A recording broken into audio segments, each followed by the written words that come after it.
Amaravati outer ring road భూసేకరణ కారణంగా పరిసర ప్రాంతాల రైతులు హడలెత్తిపోతున్నారు. ఎలాంటి ముందస్తు సమాచారం లేకుండా భూసేకరణకు సిద్ధమయ్యారని ఆరోపిస్తున్నారు. అవసరానికి మించి భూముల సేకరణ చేపట్టడం ఏంటని ప్రశ్నిస్తున్నారు. ఈ సందర్భంగా రైతు సంఘ నాయకులు పాషం రామారావు, ఈమణి అప్పారావు, పద్మావతి, సాంబశివరావు శుక్రవారం బ్రాడీపేట సిపిఎం కార్యాలయంలో మీడియాతో మాట్లాడారు. చిన్న సన్నకారు రైతులకు ఉన్న భూములు మొత్తం ఔటర్ రింగ్ రోడ్డు కోసం తీసుకుంటే కూలీలుగా మిగిలిపోవడం ఖాయమని ఆందోళన వ్యక్తం చేశారు. కేవలం అవసరం మేరకే భూములు తీసుకోవాలని, మార్కెట్ విలువ ఆధారంగా నష్టపరిహారం ఇవ్వాలని డిమాండ్ చేశారు. ప్రభుత్వ తీరుకు వ్యతిరేకంగా ఔటర్ రింగ్ రోడ్డు బాధిత రైతులతో ఈ నెల 9వ తేదీన కలెక్టర్ కార్యాలయం వద్ద ధర్నా నిర్వహిస్తున్నట్లు చెప్పారు. జిల్లా అధ్యక్షుడు ఒకటండి, ఇక్కడ నాయకులందరూ వాళ్ళ రైతులు వాళ్ళు చెప్తున్నారు.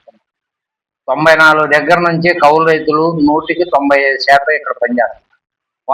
వాళ్ళు రైతుల కన్నా ఎక్కువ నష్టపోతున్నారు. ఆత్మహత్యలు కూడా వాళ్ళలోనే జరుగుతుంది.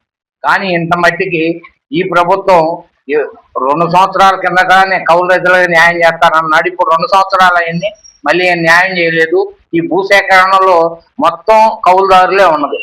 మొత్తం ఈ 6,000 ఎకరాలు మేము సర్వేలు చేస్తే 190 మంది కౌలుదారులు ఉన్నారు. ఈ కౌలుదారులు ఏంటంటే వ్యవసాయ కూలీలు. వీళ్ళకి న్యాయం చేయకుండా, వీళ్ళకి నష్టపరిహారాలు కానీ ఏమి ఇవ్వకుండా ఈ విధంగా రైతులకి ఇంత నష్టపరిహారం ఇస్తామంటే ఇప్పుడు వ్యవసాయాన్ని సాగు చేసి దేశానికి కానీ రాష్ట్రానికి కానీ కూడిపెట్టే ఈ కౌలు రైతుల పరిస్థితి ఏంది? దీని మీద తీవ్రంగా ఆందోళన చెందుతున్నాం. దీన్ని ప్రభుత్వం దృష్టి కానీ ఎమ్మెల్యే దృష్టి కానీ తీసుకోవాలని అనుకున్నాం.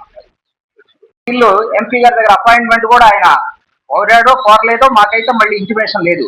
సరే, కలెక్టర్ గారికి తమ్మీం అన్సారియా గారికి చెప్తాం, ఏమంటే మీరు గ్రామసభలు పెట్టించండి, ఎంఆర్ వాళ్ళ చేత మేము అక్కడ మా సమస్యలు చెప్పుకుంటాం. ఏదైనా కాంపెన్సేషన్ న్యాయపరంగా ఉండే కాంపెన్సేషన్ నియరెస్ట్ గా ఉండాలి ప్రైవేట్ ధరకి. ఆ మార్కెట్ ధరకి అయితేనే మేము యాక్సెప్ట్ చేయాలి. మేము అర్జీలు కూడా పెట్టాం. అర్జీలు పెడితే మీకు తప్పనిసరిగా పిలుస్తా ఉంది. స్టిల్ ఇంతవరకు కలెక్టర్ గారు కూడా సభ నిర్వహిస్తున్నా కానీ మమ్మల్ని కనీసం రిక్వెస్టెడ్ గా 9 లోపలికి పిలిచారు. ఆ 9 పిలవటం, 9లో ఒకళ్ళన్నా పిలవటం కూడా జరగలా ఇంతవరకు. ఈ విధమైనటువంటి ప్రభుత్వంలో మాకు ఈ రైతుల ఘోష వినిపించుకునేవాడు లేడు, దీనికి సమాధానం చెప్పేవాడు కూడా స్టిల్ ఇంతవరకు లేదు. సరే, మనకున్న ధరలేమో 4 కోట్లు 3 కోట్లు. రాజధాని ఉన్నటువంటి రాజకీయ నాయకులు ఆ భూములకు దగ్గరలో పోయి వాళ్ళు ₹1 పెట్టి కొనుక్కుంటున్నారు. అది చాలా మంది రాజకీయ నాయకులు నీరెస్ట్ ఉన్న పేర్లు చెప్పను కానీ వాళ్ళు కొనుక్కోవడం జరుగుతూ ఉంది. ఇది మందపాడు ఈ పరిసర ప్రాంతాల్లో, డొయ్యిపర్రు ఈ పరిసర ప్రాంతాలు. వాళ్ళకి అంత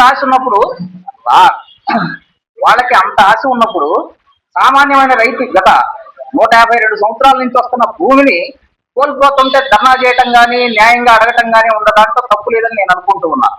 కాబట్టి మా యొక్క ఈ సమస్యకి రేపు 9వ తారీఖున మేము తప్పనిసరిగా కలెక్టరేట్ లో ఎక్కువ మంది మా గ్రామం తరఫున భూమి కోల్పోయే వాళ్ళంతా వస్తారు.